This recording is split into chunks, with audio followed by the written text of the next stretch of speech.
We start with the words space dog, and then within 40 minutes we've managed to make it to ping pong sing off battle with a moon goddess. In my rocket to the moon.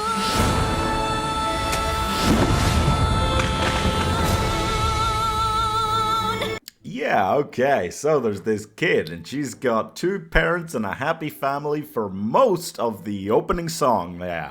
Yeah, her mum sticks around just long enough to sing a little fun song about mooncakes and then fucking dies and gets replaced all within the opening 15 minutes. Although, to be fair to her dad, like 4 years took place in the middle there, but even so, the stepmother's quite nice, and her reaction is pretty harsh. Over the Moon was one of Netflix's early animated attempts. They were into this range from slightly pre-COVID onwards, where I've touted in the past that they basically only had hits in this long period, as far as animation was concerned at least.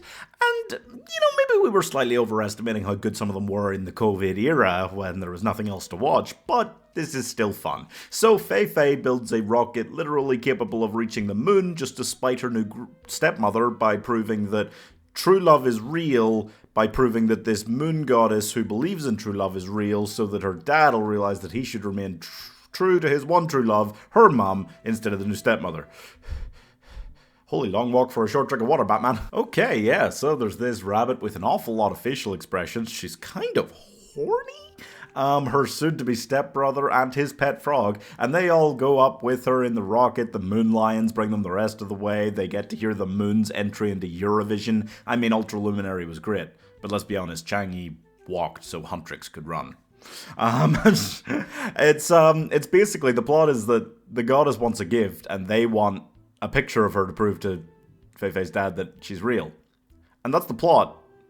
But they added a lot of extra steps in there, yeah. They have Ken Jeong as a weird comedic relief blob thing. They have biker chicks, but literally. And they have her stepbrother battle a literal god at ping pong while singing a rap-off ping pong battle.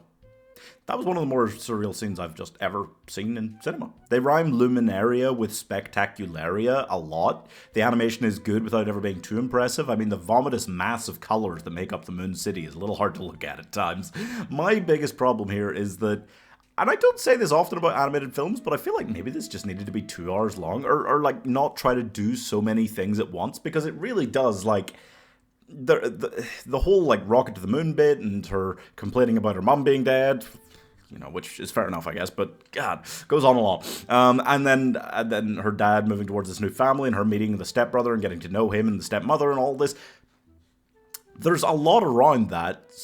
And then they actually do the getting to the moon and listening to the song and having the big bug battle, and all that takes a while, meaning that by the time we actually get to like Fei Fei adventuring on the moon, like you feel like that's the main chunk of the film, but it's super rushed.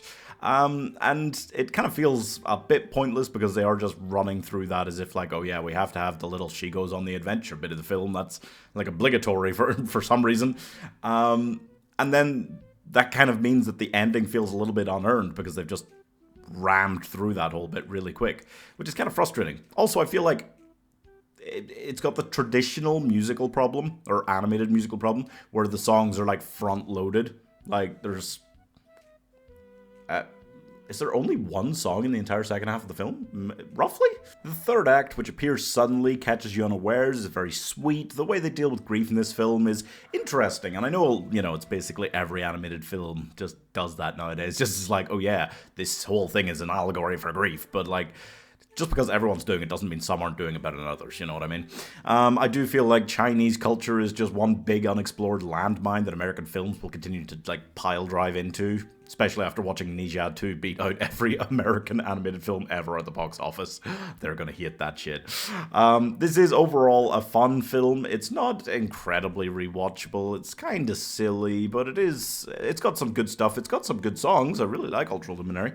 And I feel like Disney definitely kind of just copied this and slapped the name Elio on it, but took away all the music. Yeah.